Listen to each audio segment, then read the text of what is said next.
자, 수예배 오늘 말씀 이제 출애굽기로 들어가겠습니다. 출애굽기 여러분이 아는 1장, 출애굽기 1장 이제 들어가겠습니다. 오늘 수요일날은 그렇게 간단하게 우리가 예배를 드리겠습니다. 출애굽기 1장부터 이제 제가 시작하겠습니다. 야곱과 함께 각자 같이 합독하겠습니다. 제가 먼저 하고 우리 여러분이 함께 하고 야곱과 함께 각각 자기 가족을 데리고 애굽에 이른 이스라엘 아들의 이름을 이러하니 루벤과 시므온과 레위와 유다와 이사갈과 스불론과 베냐민과 단과 납달리와 각각 아세리오 야곱의 허리에서 나온 사람이 모두 70이요. 요셉은 애굽에 있었더라. 요셉과 그의 모든 형제와 그 시대의 사람은 다 죽었고 이스라엘 자손은 생육하고 불어나 번성하고 매우 강성하여 온 땅에 가득하게 되었더라. 요셉을 알지 못하는 세왕이 일어나 애굽을 다스리더니 그가 그 백성에게 이르되 이 백성이 이스라엘 자손이 우리보다 많고 강하도다. 자 우리가 그들에게 대하여 지혜롭게 하자. 두렵건대 그들이 더 많게 되면 전쟁이 일어날 때 우리 대적과 합하여 우리와 싸우고 이 땅에서 나갈까 하노라 하고 감독들은 그들 위에 세우고 그들에게서 무거운 짐을 지워 괴롭게 하여 그들에게 발을 위하여 국고성 비돔과 람셋을 건축하게 하니라. 그러나 학대를 받을수록 더욱 번성하여 퍼져나가니 애국 사람이 이스라엘 자손으로 말미암아 근심하여 이스라엘 자손에게 이 일을 엄하게 시켜 어려운 노동으로 그들의 생활을 괴롭게 하니 곧 흙 이기기와 벽돌 굽기와 농사의 여러 가지 일이라 그 시키는 일이 모두 엄하였더라. 애굽 왕이 히브리 산파 시브라라 하는 사람과 부하라는 사람에게 말하여 이르되 너희는 히브리 여인을 위하여 해산을 도울 때 그 자리를 살펴서 아들이거든 그를 죽이고 딸이거든 살려두라. 그러나 산파들이 하나님을 두려워하여 애굽 왕 명령을 어기고 남자 아이들을 살린지라. 애굽 왕이 산파를 불러 그들에게 이르되 너희가 어찌하여 이같이 남자 아기들을 살렸느냐. 산파가 바로에게 대답하되 히브리의 여인은 애굽 여인과 같지 아니하고 건장하여 산파가 그들에게 이르기 전에 해산하였나이다 하니 하매 그들이 그 산파들에게 하나님이 그 산파들에게 은혜를 베푸시니 그 백성은 번성하고 매우 강해지니라. 그 산파들은 하나님을 경외하였으므로 하나님이 그들의 집안을 흠없게 하신지라. 그러므로 바로가 그의 모든 백성에게 명령하여 이르되 아들이 태어나거든 너희는 그를 나일강에 던지고 딸이거든 살려두라 하였더라. 아멘. 오늘은 이제 출애굽기를 이제 처음으로 들어갔는데 출애굽이라는 것은 애굽에서 나오다 그런 뜻이죠. 우리 인생에도요. 우리 인생에 출애굽 과정들이 있습니다. 하나님께서 우리가 하나님 만나기 전에는 어떤 애굽이나 같은 거죠. 근데 하나님 만난 후에 이제 구원으로 광주에 들어간 하나의 이제 계기가 되는 거죠.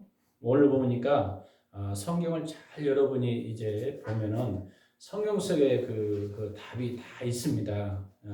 우리가 성경을 잘 읽으면 하나님이 어떻게 일하시는지, 하나님께서 역사하는지 이제 우리가 이제 이해할 수 있는 그런 것입니다. 우리가 출애굽기 들어가서 모세의 어떤 출생 과정에 대해서 우리가 잠깐 우리가 이제 과정을 들어가기 전에 이해할 수 있는 것입니다. 이때 상황에 보니까 우리가 출애굽 과정에서 가장 우리가 생각해봐야 할 것들이 여러 가지 있지만 그 중에 하나 이제 모세의 등장이죠. 하나님이 어떤 사람을 등장시키기에는 그만큼 배경들이 있고 주위에 일하는 어떤 그 기도하는 하나님의 무리들이 있어요. 그래서 이게 출애굽기를 크게 어떻게 나느냐 구조가 보니까 이렇게 있어요. 출애굽기는 구원의 회복과 구원의 과정과 하나님의 은혜로 우리가 특별히 나눕니다. 그래서 출애굽기 구조에는 이제 첫 번째는 억압받는 이스라엘 백성으로 우리가 이제 이해할 수 있죠. 그래서 우리 본문에 보니까 출애굽의 시작은 창세기의 마지막과 연결되어 있는데 그 1절에서 7절에 보니까 애굽에 이주한 야곱의 건석들을 우리가 이제 볼 수 있어요. 그래서 야곱과 함께 애굽에 이른 이스라엘 자손이 약 70명이라고 증언해요. 이게 출애굽기 창세기 40장, 46장, 26장, 27절에 이야기하고 있죠. 그래서 70명이 했었는데 하필이면 이제 누가 새로 등장해요. 요셉이 알지 못하는 새 왕이 일어나 애굽을 다스렸다. 이런 내용이 8절에 나오고 있어요. 그러니까 이스라엘 자손이 어느 날 요셉과 그 형제와 6절에 보니까 모든 그 시대의 사람은 다 죽었고, 그러니까 한 시대 우리 인간관계도요 다음 세대가 이제 이어지잖아요. 한 시대 사람은 죽었어요. 그래서 7절에 이스라엘 자손은 생육하고 불어나 번성하고 매우 강성, 온 땅에 가득하다. 이스라엘이 너무 커졌어요. 근데 이 지역은 지금 누구 지역이에요? 바로 애굽이라는 나라예요. 그러니까요, 하나님 나라라는 것이 굉장히 커질 때 반대로 세상의 어떤 권력과 이게 어떻게 보면 대치되는 거잖아요. 세상에 하나님의 복음에. 근데 원래는 크게 보면 하나님 나라예요. 왜? 하나님이 이 땅을 창조했기 때문에. 그래서 더 큰 의미로 보면 사단과 하나님과의 어떤 영적 전쟁의 어떤 관계 속에를 우리가 이해해야 돼요. 근데 하필은 요셉이 알았다면 아마 이 문제를 잘 풀어나갔을 거예요. 요셉이 알지 못한 새 왕이 나타났다. 그런데 이런 환경이 부딪혔어요. 그랬을 때 심지어는 어떻게 돼요? 9절에 그가 백성에게 이르되 이 백성이 이스라엘 자손이 우리보다 많고 강하도다. 애굽이 볼 때는요 이제 이기의식을 느낍니다. 갑자기 이스라엘이 막 번성하는 거예요. 하나님 나라가 확장되는 것입니다. 사단의 입장에서는요 굉장히 강하게 압박을 하는 거예요. 저 여러분이 이 지역에 정말 이 지역은 어떤 지역이에요? 굉장히 캄캄하고 암울한 지역이에요. 근데 이 지역에서 이제 복음을 증거하다 보니까 제가 열심히 지금 뛰어다니면서 정말 그리스도의 사랑으로 나가려고 애를 쓰고 있잖아요. 영적 전쟁이 쉽게 지금 일어나기 시작한 것입니다. 그래서 우리는요 이 전쟁에서 승리할 수 있는 것은 뭐냐면 하나님의 역사가 더 나타나야 돼요. 그래서요 그들이 애굽의 사람들이 어떤 의식을 가졌냐면 자기들끼리 이제 감독자를 세워요. 그리고 국고성과 비동성과 람색을 건축하게 하고 학대를 시키는 것입니다. 그래서 학대를 받을수록 더 번성해요. 그러니까 우리 인생에도요 하나님의 일을 하려고 하면 방해 세력이 더 많다는 거예요. 사단의 세력들이 너무 강하게 공격해요. 영적 전쟁을 모르면요 사람들은 실패할 수밖에 없습니다. 영적 전쟁이 이해해야 돼요. 그냥 타협하고 포기해버리면요 어떤 역사, 여러분이요 잘 될 때, 하나님 나라가 확장될 때는요 순탄하게 계속 되는 게 아니에요. 뭐냐면 사단의 견고한 진들이 있다는 것을 우리가 이해하는 게 굉장히 중요해요. 이 학대를 하잖아요. 그래서 학대를 받을수록, 근데 더 희한한 건 학대를 받으면 더 눌려있는 게 아니에요. 복음은 더욱 번성하여 퍼져나가라. 12절에 애굽 사람이 이스라엘 자손으로 말미암아 근심하더라. 그러니까 학대를 받을수록 더 번성하는 거예요. 이 13절 이스라엘 자손에게 일을 엄하게 시켜, 더 엄하게 시키자. 그래서 어려운 노동을 시키고 흑이가 벽들, 여러분이 주의를 하려고 하면요 반대 방향이 많이 드러나요. 사단이 더 힘들게 하고 환경이 더 막 어려움을 당해요. 그러면 하나님은 살아있는 것입니까? 어떻습니까? 막 하나님 어디 계십니까? 막 기도할 때가 있잖아요. 왜 이런 나의 현상이 일어납니까? 이 현상이 지금 어디에 나타나고 있어요? 지금 이스라엘과 이스라엘 백성들 사이에 그 애굽의 그 통찰에 거기에 나타나고 있어요. 노동이 더 일어났어요. 흙 이기기도 해야 되고 벽돌 굽기도 해야 되고 이렇게 엄하게 일이 더 이게 가중되는 것입니다. 심지어는요 어떻게 해요? 심지어는 자녀들 낳을 때 히브리 여인이 어떻게 해요? 남자이거든 어떻게 하라? 죽이라. 여자는 살려라. 그러니까요 우리가 생각할 때는 야 이기겠구나. 어쩌면 바로 왕의 그 당시 그렇게 강팍한 그 왕 사이에 우리는 실패했다. 이제 끝났다. 우리 인생 왜? 상황의 그들 가운데 이제는 심지어는요 핍박에 견뎌서 이제 자녀까지 죽이라고 하는 그런 상황이 발생했어요. 근데 하나님의 백성들은 하나님을 보호하고 있어요. 여러분이 어떤 상황과 환경이 있을지라도 하나님만 의지하라는 거예요. 사람 바라보지 말고 방백을 의지하지 말라. 하나님을 의지할 때 하나님께서 길이 되신다는 것을 오늘 성경에서 이야기하고 있는 것입니다. 그래서 하나님이 도우셔요. 누구를 도우셔요? 바로 산파들이 17절 하나님을 두려워하여 애굽의 왕 명령을 어기고, 사실 왕의 명령을 어긴다는 건 뭐예요? 이거예요. 생명이 왔다 갔다.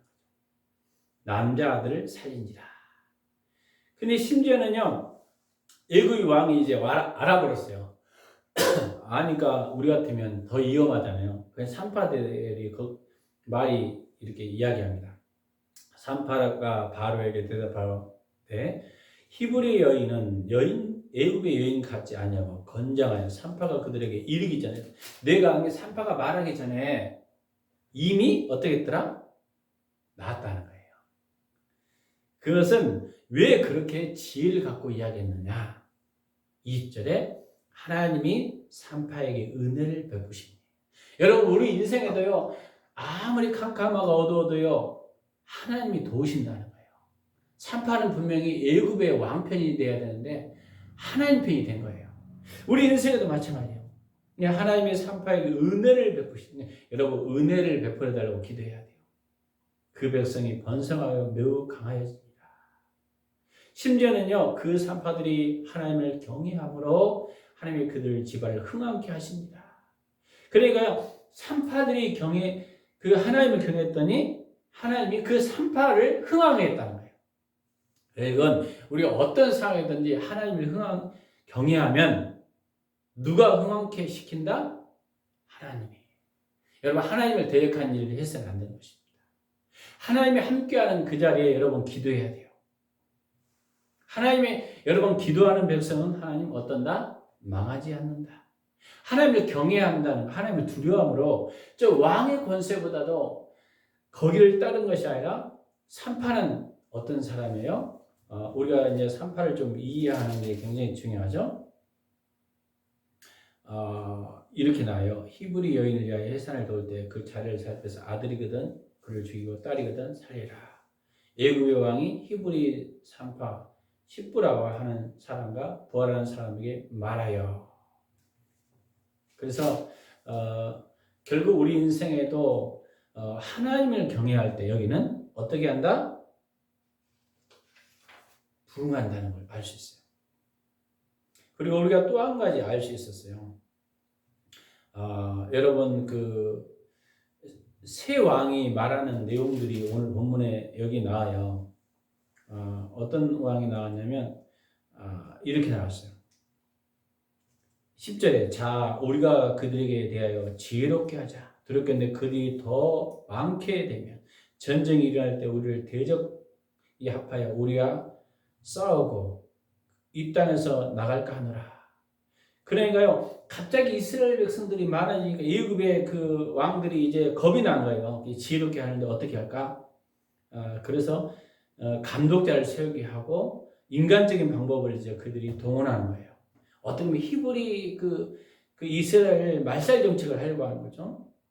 근데 세상의 지혜는 온전하다, 온전하지 않다, 온전하지 않다는 걸 우리가 알 수 있어요. 이게 우리 사람의 지혜는 다시 역으로 하겠습니다. 사람의 지혜는 하나님 앞에 미련한 거라는 것을 우리가 알 수 있어요. 그래서 하나님의 지혜가 우리가 필요한 것입니다. 이사야에서도 이야기했죠. 그러므로 내가 이 백성에게 귀한 일을 곧 귀하고 가장 귀한 일을 다시 행하리. 그들 중에 지혜자의 지혜가 없어지고 명철자의 총명이 가려지리라. 이사야서 29장 14절. 이스라엘이 번성함으로 애굽 사람들은 어떻게 했어요? 학대받을수록 번성했다는 거예요. 하나님의 방법과 세상의 방법은 다르다는 거예요. 우리가 세상의 인간적인 방법으로 아무리 해도 그 방법은 실패해요. 그러나 하나님의 방법은 반드시 승리한다는 것입니다. 그럼 어떻게 해야 돼요? 하나님의 방법을 하려면 어떻게 해야 돼요? 우리가 기도해야 된다는 것입니다. 기도할 때 여러분 어떤 환경 가운데 삶 가운데 이 이스라엘의 그 당한 최악의 경우에 발생할지라도 하나님이 도우신다는 것을 믿으시기 바랍니다. 지금 우리 환경에 제가 이제 생각해 봤어요. 제가 묵상해 봤어요. 말씀을. 우리 가족, 우리 환경, 우리 상황, 우리 교회에 처한 상황 정말 어떻게 보면 암울했었어요. 이게 딱 하나님만 바라봐야겠다. 하나님. 어제 제가 우리 김은호 목사님 설교를 잠깐 들으면서 많이 은혜 받은 게 뭐냐면 그분의 설교 가운데도 하나님께서 우리가 그 엘리야의 기도를 이야기했어요. 근데 엘리야의 그 기도 속에서 깨달은 것은 엘리야가 그 야고보서에 나오잖아요. 엘리야가 어떻게 기도했더라? 정말 하나님을 바라보고 기도했더니 하늘문이 열렸다. 이런 이야기했어요. 반대로 어떤 기도는 하늘문을 닫히는 것이 있어요. 기도하지 않아서. 가정과 환경이 묶여버리고 상황이 묶여버리고. 근데 이 하늘문을 여는 것은 바로 우상 숭배를 그 당시 그 엘리야가 정리하고 승리한 다음 다시 하나님 앞에 기도하는 거예요. 엎드려서 하나님만 바라보고 무릎 사이에 놓고 주님만 바라보고 믿음으로 기대하고 하나님을 바라보고 기대했다는 내용을 제가 잠깐 들으면서 우리 인생에도 지금 환경이 막혔지만 하나님이 일하심을 바라보며 믿음으로 나갈 때 반드시 하늘문을 연다는 거예요. 하늘문을 열어요. 여러분 건강이나 어떤 것도 하나님이 도우시면요 회복한 줄 믿습니다. 여러분 우리 기도하라고 하나님 앞에 이 장소에 왜 보냈을까? 여기는 정말 캄캄하고 이 지역에 누가 생각하고 이 교회도 안 보이고 간판도 잘 안 보이고 이 상황에 기도할 때 하나님 일하시고 그 중에 하나 표적으로 얼마 전에 자동차를 하나님 보내주셨잖아요. 그것도 1000만 이상 되는 거. 이거 인간적으로는 이해 안 되잖아요. 하나님이 여기에 너희가 계약을 하라. 하나님 역사되라. 그래서 내가 깨달은 것은 우리가 기도하고 믿음으로 바라보자. 하나님은 반드시 역사할 것이다. 왜? 산파라는 사람을 통해서 하나님께서 돌파의 기름 부음. 여러분 하나님의 은혜가 있으면요 돌파가 일어납니다. 그럼 뭐 했을까요? 기도해야 한다. 하나님 바라봐야 한다. 그리고 하나님을 경외했을 때 그들의 지방은 흥왕케 하였더라. 그래서 어떤 환경과 상황이 막혔다 할지라도 하나님을 경외하며 하나님이 어떻게 하신다? 도우신다는 거. 흥왕케 한다는 거. 여러분 오늘도 이 말씀 예배 가운데 승리하기를 예수 이름으로 간절히 축원합니다. 잠깐 기도하겠습니다. 오늘도 살아 역사하신 주 하나님 아버지 감사합니다. 특별히 이 지역에 하나님이 이 장소에 열방피정교회를 보낸 것은 이 지역에 영적으로 죽어가는 영혼들을 세우고자 이 자리에 교회를 세운 줄 믿습니다. 우리가 더 끼어 기도하게 하시고 하나님이 일하심을 받고 우리가 선포하기를 원합니다. 우리가 믿음으로 바라볼 때 하나님은 그 믿음의 비전대로 이룰 줄 믿습니다. 우리 교회가 열방피정교회로 열방을 취하며 이 지역에 많은 영적으로 육적으로 죽어가는 영혼들 살릴 수 있는 교회로 하나님 축복하시고 회복하여 주시옵소서. 정말 우리가 하나님의 은혜를 더 구할 때 흥왕케 되는 역사가 일어날 줄 믿습니다. 감사 장을 드리며 예수 그리스도 이름으로 기도했습니다. 아멘. 주기도문 하시고 예배 마치고 제가 계속 기도회를 인도하겠습니다. 하늘에 계신 우리 아버지여 이름이 거룩함을 받아오시며 나라의 임하옵시며 뜻이 하늘에서 이름같이 땅에서 이루어지이라. 오늘은 우리에게 일용할 양식을 주옵시고 우리가 우리의 죄진 자를 사하신 것 같이 우리 죄를 사하셨고 우리를 시험에 들지 말게 하시며 다음에서 거합소서. 대개 나라와 권세 영광을 아버지께 영원히 쌓옵나이다. 아멘.